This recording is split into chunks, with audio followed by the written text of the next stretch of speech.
In a quiet suburban neighborhood, where every house looked like it had been plucked straight out of a magazine, there lived a woman named Sarah Bennett. Her home was warm and inviting, with mismatched furniture that told stories of laughter and love. But what made Sarah's house different from the others wasn't just its cozy charm. It was the three foster children who now called it their own. Ethan, Mia, and Lucas were new additions to her life, each carrying pieces of their pasts that they weren't quite ready to share yet. Sarah, however, knew all too well how heavy those pieces could feel. As a child rights investigator, she spent her days fighting for kids who didn't have a voice, advocating for fairness and justice in situations most people would rather ignore. So when she decided to open her home to foster children, it felt like a natural extension of her work. She wanted to give Ethan, Mia, and Lucas not just shelter but a place where they could heal, grow, and be themselves. The neighborhood, though beautiful, had a reputation for being particular. The Homeowners Association, HOA, enforced rules so strict that even leaving a garden hose out overnight could earn you a warning letter. Everything had to look perfect, act perfect, be perfect, or at least appear that way. Most residents prided themselves on following these guidelines without question, eager to maintain the pristine image of their community. But Sarah, she didn't care much about appearances. To her, real life was messy, unpredictable, and far more meaningful than any rulebook. At first, things seemed fine. The kids played outside after school, laughing as they chased each other around the yard. Ethan practiced dribbling his basketball in the driveway, while Mia drew colorful chalk pictures on the sidewalk. Even shy Lucas found joy in blowing bubbles in the front yard, watching them float toward the sky. Neighbors passing by occasionally smiled or waved, though some lingered longer than necessary, eyeing the scene with thinly veiled disapproval. Whispers soon began to circulate. "Those kids are always making noise," one neighbor muttered over coffee with another. "They leave toys everywhere," someone else complained during an HOA meeting. At first, Sarah brushed off the comments, assuming they'd fade once everyone got used to having children around again. After all, this neighborhood wasn't exactly bustling with families. Most homes housed older couples or professionals without kids. Still, Sarah tried to meet them halfway, reminding Ethan to bring his basketball inside by dusk and asking Mia to wash away her chalk drawings before bedtime. But no matter how hard she tried, it never seemed enough. One day, a neatly typed letter arrived in her mailbox. It was from the HOA, citing multiple infractions. Toys left on the porch, loud noises heard after 8 p.m., and even a complaint about Lucas riding his tricycle too close to parked cars. Sarah sighed, folding the letter and tucking it into a drawer. She thought about explaining her situation to the HOA board, that these kids were adjusting to a new home, that they needed space to breathe and play. But something told her they wouldn't listen. What the neighbors didn't know, however, was that Sarah wasn't just any mom trying to keep up with her busy household. Beneath her calm demeanor lay years of experience navigating complex systems, challenging biases, and standing up for what was right. And if push came to shove, she wouldn't hesitate to use that expertise, not just for herself, but for the 3 young lives depending on her. For now, though, Sarah chose to stay patient, hoping the storm would pass. Little did she know, the worst was yet to come. As the weeks went by, the tension between Sarah and the HOA began to simmer. The letters kept coming, each one more detailed and pointed than the last. At first, they were minor complaints. A misplaced toy here, an overgrown patch of grass there. But soon, the tone shifted. The HOA board started using words like disruption and inappropriate behavior, painting Sarah's home as a source of chaos in their otherwise peaceful neighborhood. What had once been gentle reminders now felt like thinly veiled threats. Sarah tried to stay calm, reminding herself that these people didn't know her or her children. They hadn't seen Ethan's determination as he practiced his basketball skills, hoping to make the school team someday. They didn't hear Mia humming softly while she drew pictures on the sidewalk, her art bringing a splash of color to the monotony of gray driveways. And they certainly didn't notice Lucas quietly pedaling his tricycle, his face lighting up with pride every time he managed not to wobble. To the neighbors, the kids were just noisemakers, rule breakers, problems waiting to happen.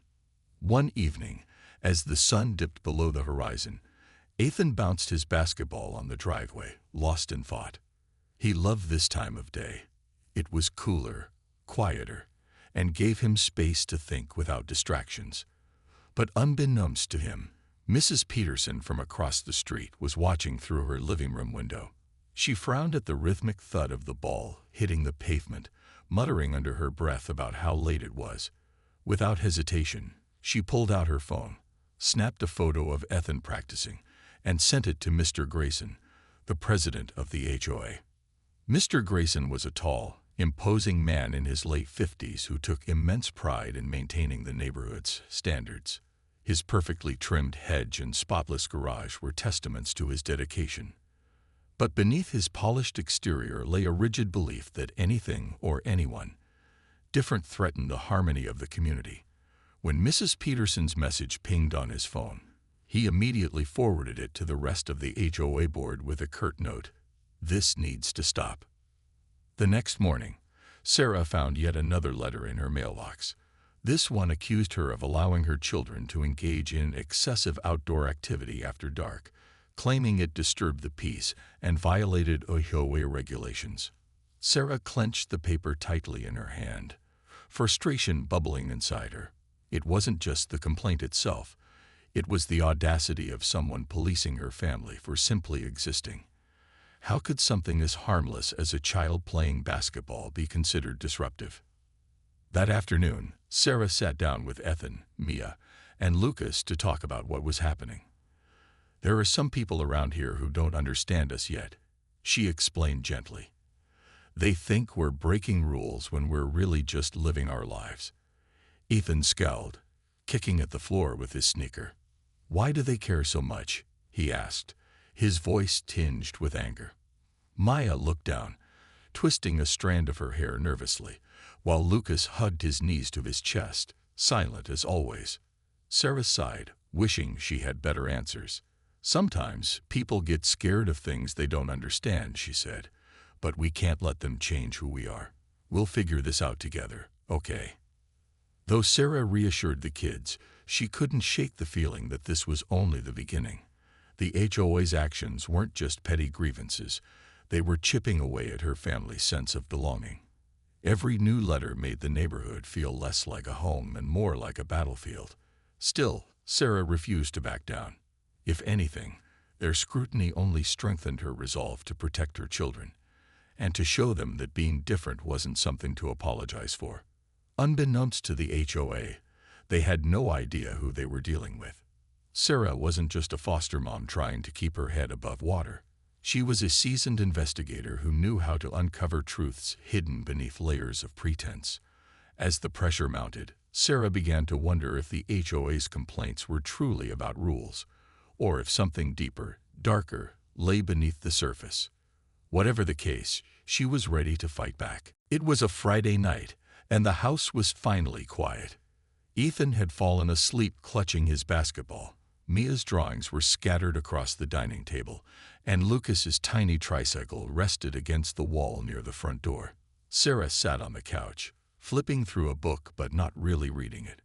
She was exhausted, both physically and emotionally, from the constant battle with the HOA. For weeks, she tried to keep things calm, hoping the complaints would die down as she stayed patient. But deep down, she knew this wasn't about rules. It was something more personal. Just as Sarah was about to turn off the living room light, a sharp knock echoed through the house. Startled, she glanced at the clock. Nearly 10 p.m. Who could be visiting at this hour? When she opened the door, her stomach sank. 2 police officers stood on her porch, their flashlights casting long shadows across her yard. One of them held a clipboard, while the other gave her a polite but firm nod. "Ms. Bennett?" the taller officer asked.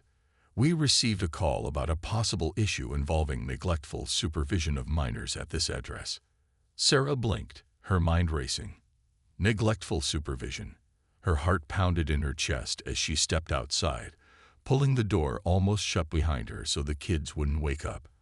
"I'm sorry," she said, keeping her voice steady despite the storm brewing inside her. "Can you explain what this is about?"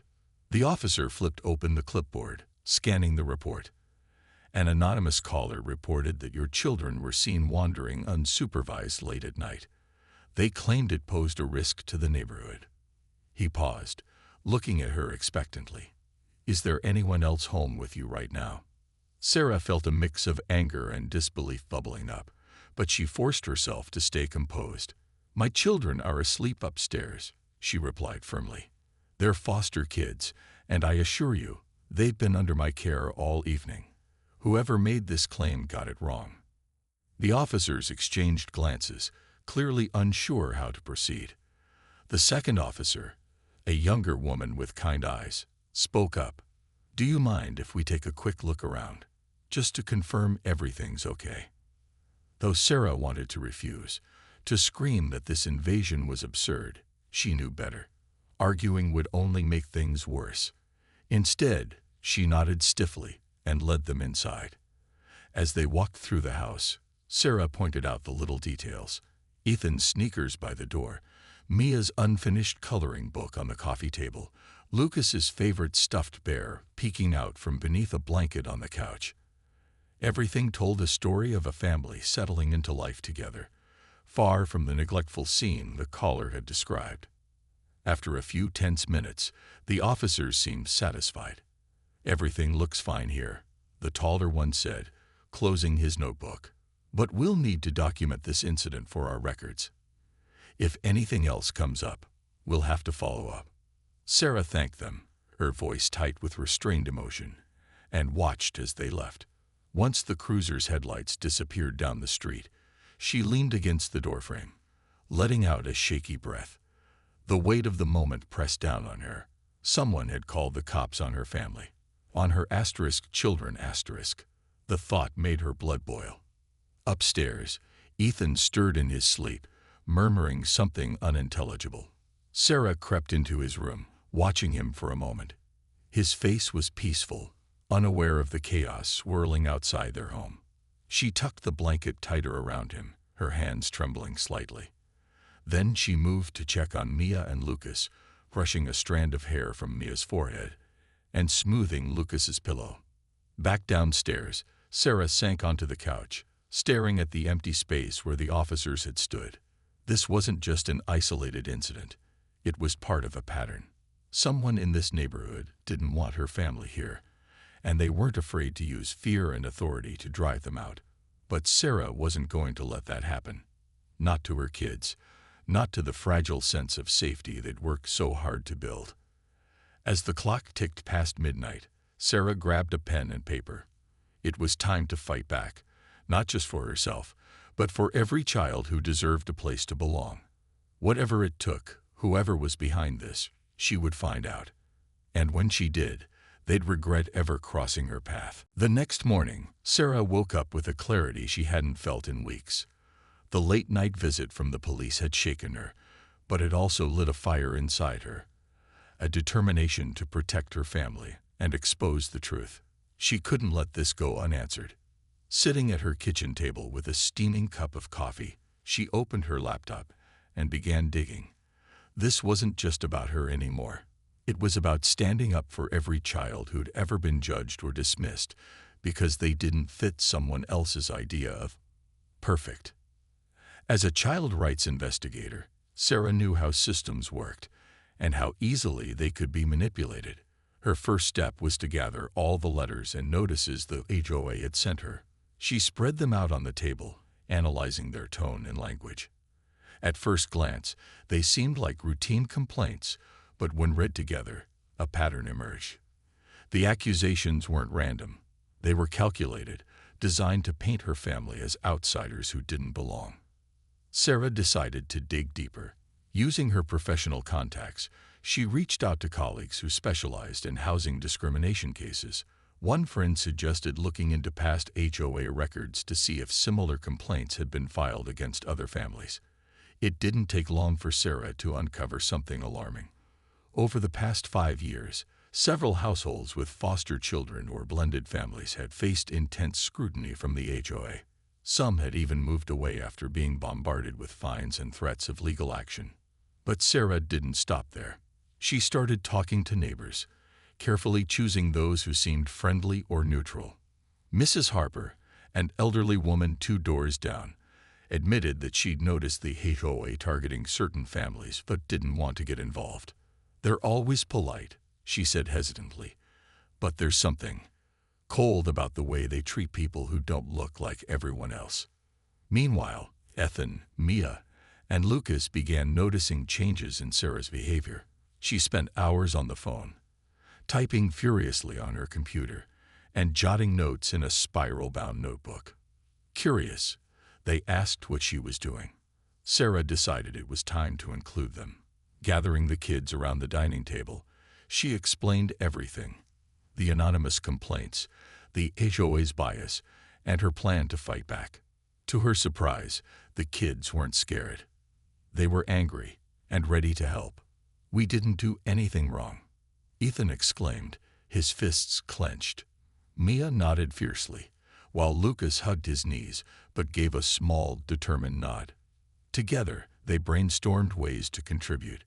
Ethan remembered seeing Mr. Grayson talking to Mrs. Peterson one evening, whispering near her mailbox. Maya recalled overhearing snippets of conversation during neighborhood block parties. Even Lucas offered to draw pictures of their happy moments at home, showing how normal and joyful their life truly was.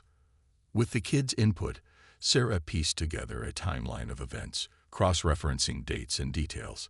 She discovered that nearly every complaint coincided with times when her children played outside or interacted with others in the neighborhood. It was as if someone was deliberately watching them, waiting for any excuse to report them.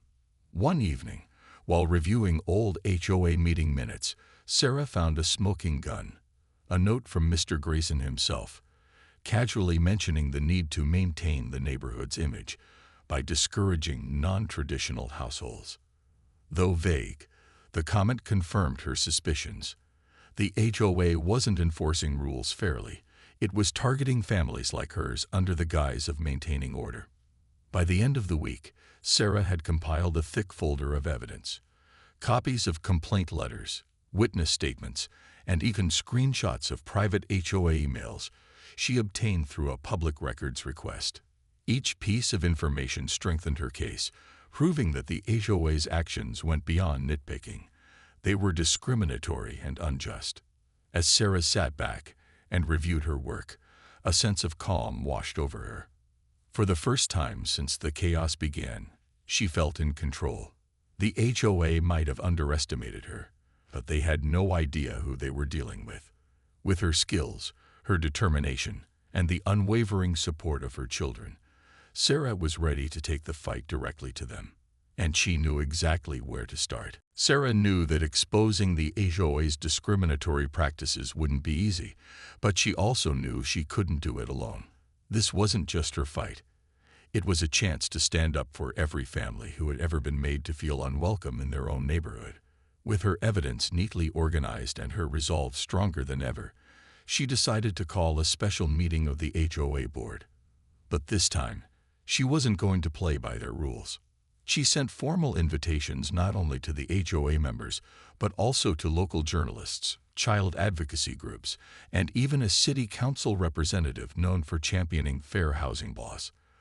The goal was simple: shine a spotlight on the truth and force the HOA to answer for its actions. When Mr. Grayson received the notice, he immediately called Sarah, his tone dripping with condescension. "This is highly irregular," he said stiffly. "The HOA handles matters internally." "Not anymore," Sarah replied calmly, her voice firm. "If you're confident in your decisions, then you won't mind having an open discussion about them." On the day of the meeting, Sarah arrived early at the community center where it was being held. Dozens of chairs were set up in neat rows, and a podium stood at the front of the room. As neighbors trickled in, some looked curious, others uneasy, and a few outright hostile. Reporters set up cameras and microphones near the front, sensing that something big was about to unfold. Ethan, Mia, and Lucas sat quietly beside Sarah, holding hands for support. Despite their nerves, they felt proud to be part of this moment. When everyone was seated, Sarah stepped up to the podium. She began by thanking those in attendance, her voice steady and clear. Then, without hesitation, she laid out her case. Using slides and documents projected onto a screen behind her, she walked the audience through the pattern of complaints against her family and others like hers. She highlighted specific examples of how the HOA's rules disproportionately targeted foster families and non-traditional households. "This isn't about maintaining standards," Sarah said, her gaze locking onto Mr. Grayson. "It's about exclusion, about deciding who belongs here and who doesn't." Gasps rippled through the crowd as she revealed copies of private emails between HOA members discussing ways to discourage certain types of residents from staying in the neighborhood. One email, in particular, stood out. Mr. Grayson himself had written, "We can't let these kinds of families ruin our property values." The room fell silent.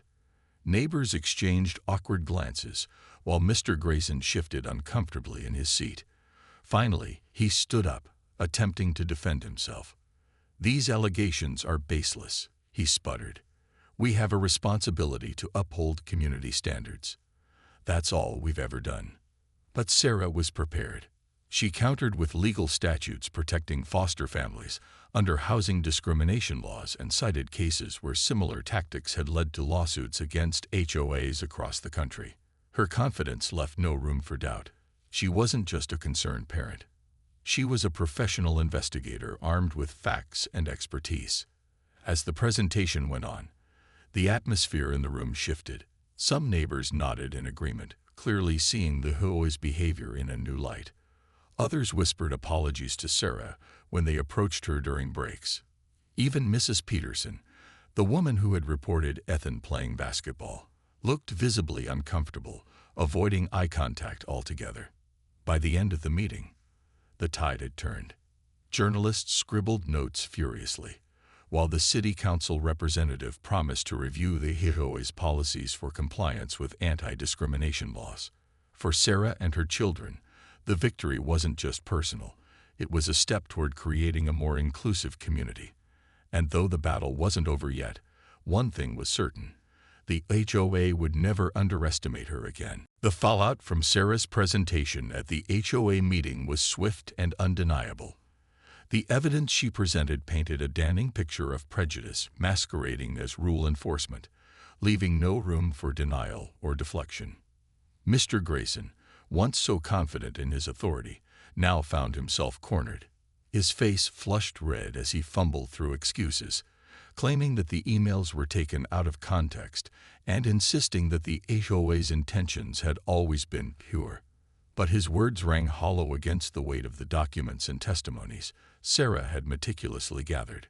As reporters pressed for statements, other HOA board members began to distance themselves from Mr. Grayson. Some even admitted privately that they'd felt uneasy about the direction the neighborhood was heading, but didn't know how to speak up. One board member, Mrs. Caldwell, publicly apologized during the meeting itself, acknowledging that the complaints against Sarah's family, and others like hers, were unfair and unwarranted. Her admission sparked murmurs of agreement among the attendees, further isolating Mr. Grayson and his staunchest allies. Outside the community center, news vans lined the street, broadcasting snippets of Sarah's speech and highlighting the growing controversy. Social media buzzed with reactions as neighbors who hadn't attended the meeting shared their thoughts online. Some expressed shock at the revelations, while others admitted they'd suspected something was off all along. A few vocal supporters rallied behind Sarah, praising her courage and calling for accountability within the HOA. For Ethan, Mia, and Lucas, the aftermath of the meeting brought a mix of emotions. They were proud of their mom for standing up to the people who had tried to tear them down, but they also felt vulnerable knowing their story was now public. Sarah reassured them, reminding them that they weren't alone. What happened wasn't fair, she told them gently. But we're showing everyone that it's okay to be different.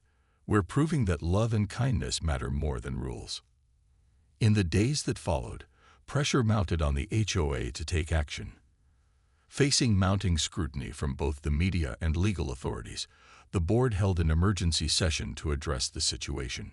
Under intense public pressure, they voted unanimously to dissolve the current leadership, including Mr. Grayson, and form a new committee focused on inclusivity and fairness. It was a small victory, but one that signaled a turning point for the neighborhood. Sarah didn't stop there. She worked with local advocacy groups to draft new guidelines ensuring that foster families and other non-traditional households would be treated equitably moving forward.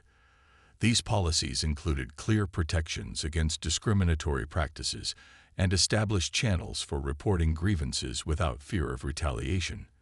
When the revised rules were announced, many neighbors applauded the changes, grateful for the opportunity to rebuild trust and unity. Despite the progress, Sarah knew healing wouldn't happen overnight.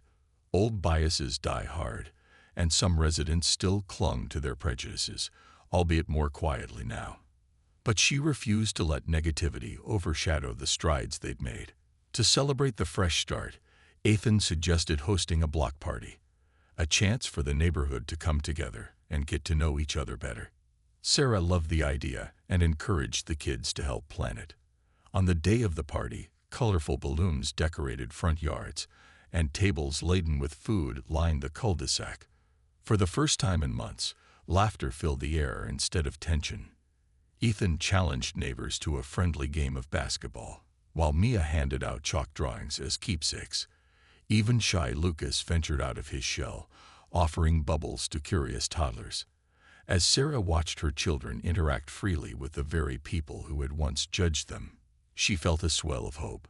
The road ahead wouldn't always be smooth, but this moment proved that change was possible when courage met compassion. And for Sarah and her foster kids, it marked the beginning of a brighter chapter, not just for their family, but for the entire community. The block party turned out to be more than just a celebration. It was a turning point for the neighborhood. As families mingled and children laughed together, the invisible walls that had once divided them began to crumble. Ethan's basketball game drew quite the crowd, with even Mr. Grayson reluctantly joining in after some coaxing from his grandson. Though he stumbled awkwardly at first, his hesitant smile hinted at a man trying to make amends, however small they might seem. Mia, ever the artist, set up a chalk mural station where kids and adults alike could add their own colorful touches. By the end of the afternoon, the driveway was a vibrant canvas filled with handprints, stick figures, and messages like, "We belong here and together stronger." Lucas, who usually preferred staying in the background, surprised everyone by handing out bubbles to toddlers, giggling as they chased the floating orbs across the lawn.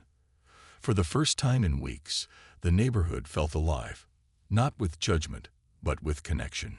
Sarah watched it all unfold with a mixture of pride and relief. This wasn't just about winning an argument or exposing hypocrisy. It was about proving that kindness could bridge even the widest divides. As she chatted with neighbors, many approached her to apologize for past misunderstandings. Mrs. Peterson, the woman who had reported Ethan, shyly handed her a plate of cookies. "I didn't realize how my actions affected you and your family," she admitted. "I'm sorry." Sarah accepted the gesture graciously, knowing that real change started with accountability. "Thank you," she said warmly. "And thank you for coming today. That means a lot." As the sun dipped below the horizon, casting golden hues over the street, Sarah gathered Ethan, Mia, and Lucas around her.